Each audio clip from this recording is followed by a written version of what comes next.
Hi everyone, this is Lieutenant Paul Seamus and I'm the commanding officer of NLCC Adventure. Welcome here again. I'm in my basement studio and today we're going to be talking about the Battle of the Atlantic.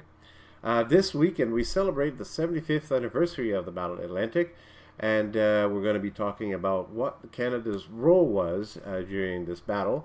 And we're also going to be talking a little bit about a particular gentleman I met. His name is Werner Hirschmann, and he was a sub-lieutenant on board U-190, a German submarine patrolling the east coast of Canada. And he was involved in the sinking of the last Canadian ship to be sunk in World War II, HMS Esquimalt. Stay tuned for more.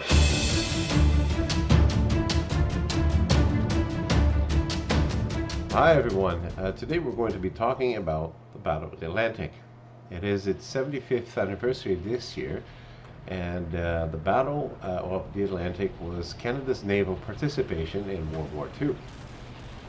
So World War II was happening in Europe, and Germany was taking over many countries in Europe. And eventually it was going to get to France. And the way that they would plan to invade the UK would be, of course, the UK being an island nation, they would have to invade through the sea. But one way that they found to encourage the British to surrender would be to isolate it, making sure that no supplies or ammunition would get to the island nation of the United Kingdom. So most of those supplies were coming from North America in enormous convoys of hundreds of civilian ships filled with supplies, ammunition, grain to feed the war effort in the United Kingdom. And of course, we had our own people fighting in the war effort in Europe as well, and through the UK.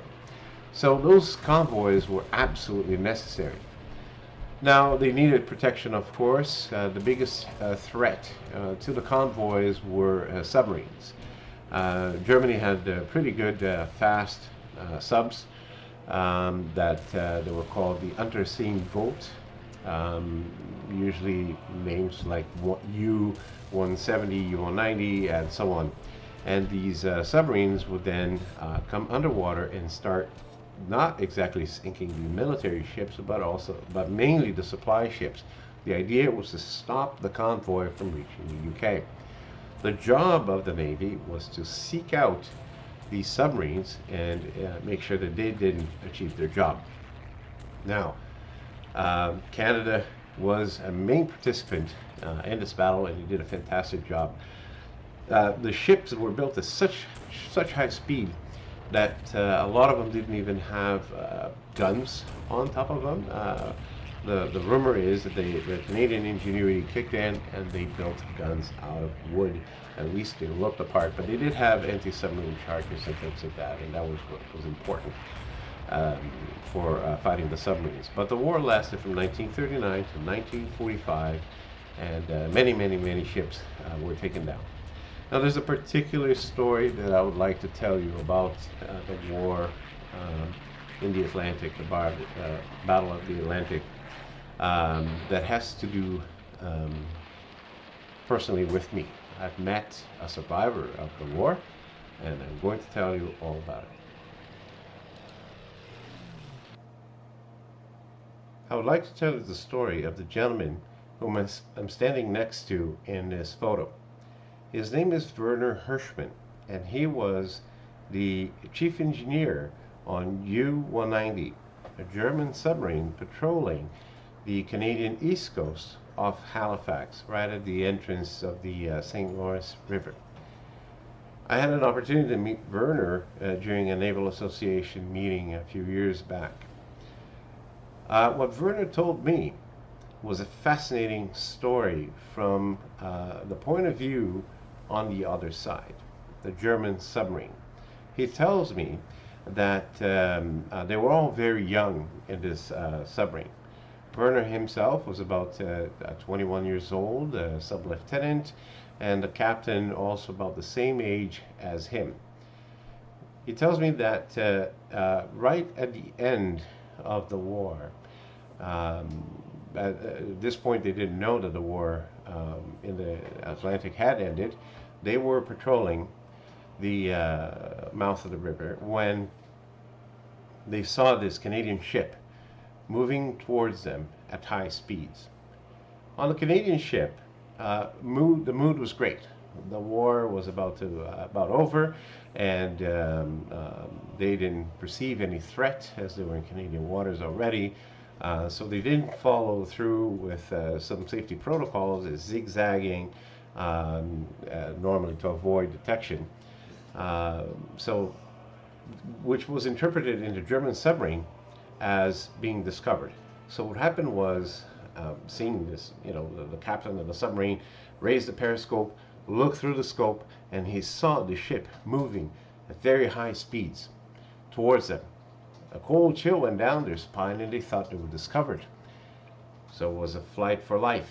They didn't know what to do. It was either they fire a torpedo or they get fired upon. Up to this point in the history of the Battle of the Atlantic, U-190 had not sunk any ships. They managed to survive just by hiding under the sea. But they saw the ship coming, so they fired one torpedo, one acoustic torpedo, hit the bow of HMCS Esquimalt, and it sank. Of this, the crew's complement, 17 members were not able to be rescued, but most of the crew members survived the sinking of the ship.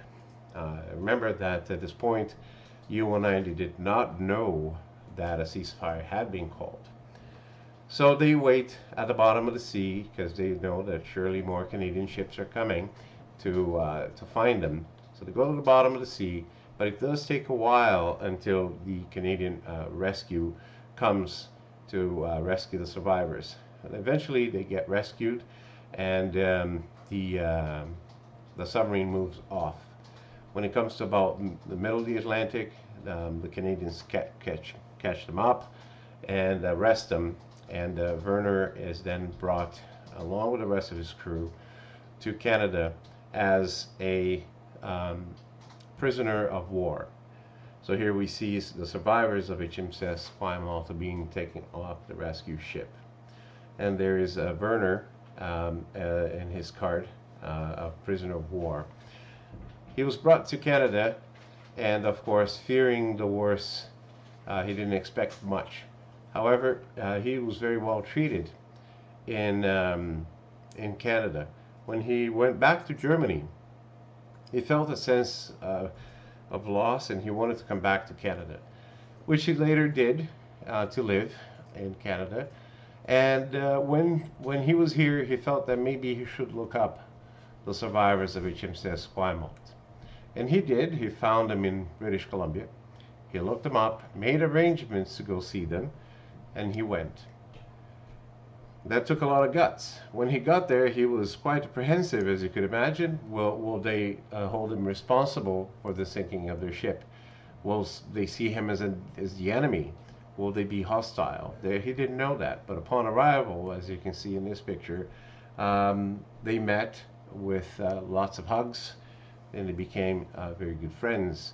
The survivors of the sinking of HMCS Esquimalt made Werner an honorary member of their association, and they became good friends. They considered Werner a survivor of the sinking of HMCS Esquimalt and a veteran of the Battle of the Atlantic, just like they were. So there they are, meeting again. A few years ago, they kept in good touch.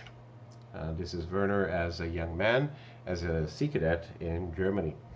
So Werner then became good friends with these people, and it tells you a little bit about the Canadian spirit. They didn't blame him personally. He was a survivor like they were, and it's a wonderful story of courage and friendship. So I hope that you enjoyed a little bit of this particular piece of story that has to do with the Battle of the Atlantic. That has to do with, it's a very inspiring story that, we can all get along. So thank you very much for watching. And until then, stay sharp.